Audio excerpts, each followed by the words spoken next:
ಸುಮಾರು 12-13 ವರ್ಷಗಳಾಗಿದೆ. 10 ವರ್ಷಕ್ಕೆ ಒಂದು ಬಾರಿ ಜಾತಿ ಗಣತಿ ಮಾಡಬೇಕು. ಈಗಾಗಲೇ ಕೇಂದ್ರ ಸರ್ಕಾರನು ಜಾತಿ ಗಣತಿಗೆ ತೀರ್ಮಾನ ತೆಗೆದುಕೊಳ್ತಾ ಇದ್ದಾರೆ. ಇಲ್ಲ ರಾಜ್ಯ ಸರ್ಕಾರ ಹೊಸದಾಗಾದ್ರೂ ಜಾತಿ ಗಣತಿ ಮಾಡಬೇಕು, ಇಲ್ಲ ಕೇಂದ್ರ ಸರ್ಕಾರ ಮಾಡೋರಿಗಾದ್ರೂ ಕಾಯಬೇಕು. ಇವತ್ತಿಗಾಗಲೇ 10 ವರ್ಷದಲ್ಲಿ 12 ವರ್ಷದಲ್ಲಿ ಬಹಳ ಬದಲಾವಣೆ ಆಗಿದೆ ಸಮಾಜದಲ್ಲಿ. ಈಗ 12 ವರ್ಷದಿಂದ ಮಾಡಿರ್ತಕ್ಕಂಥ ಜಾತಿ ಗಣತಿನ ಈಗ ಅನುಷ್ಠಾನಕ್ಕೆ ತರೋದು ಎಷ್ಟು ಮಟ್ಟಿಗೆ ವೈಜ್ಞಾನಿಕ, ಅದರಿಂದ ಇವೆಲ್ಲ ಚರ್ಚೆ ಮಾಡೋಣ. ಸಾಧಕ ಬಾಧಕಗಳು ಏನು ಹೇಳೋಣ, ಏನ್ ಬೇಕು?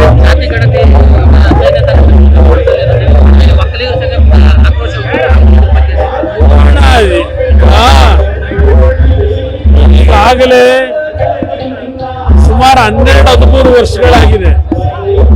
10 ವರ್ಷಕ್ಕೆ ಒಂದು ಬಾರಿ ಜಾತಿ ಗಣತಿ ಮಾಡಬೇಕು. ಈಗಾಗಲೇ ಕೇಂದ್ರ ಸರ್ಕಾರನು ಜಾತಿ ಗಣತಿಗೆ ತೀರ್ಮಾನ ತೆಗೆದುಕೊಳ್ತಾ ಇದ್ದಾರೆ. ಇಲ್ಲ ರಾಜ್ಯ ಸರ್ಕಾರ ಹೊಸದಾಗಾದ್ರೂ ಜಾತಿ ಗಣತಿ ಮಾಡಬೇಕು, ಇಲ್ಲ ಕೇಂದ್ರ ಸರ್ಕಾರ ಮಾಡೋರಿಗಾದ್ರೂ ಕಾಯಬೇಕು. ಇವತ್ತಿಗಾಗಲೇ 10 ವರ್ಷದಲ್ಲಿ 12 ವರ್ಷದಲ್ಲಿ ಬಹಳ ಬದಲಾವಣೆ ಆಗಿದೆ ಸಮಾಜದಲ್ಲಿ.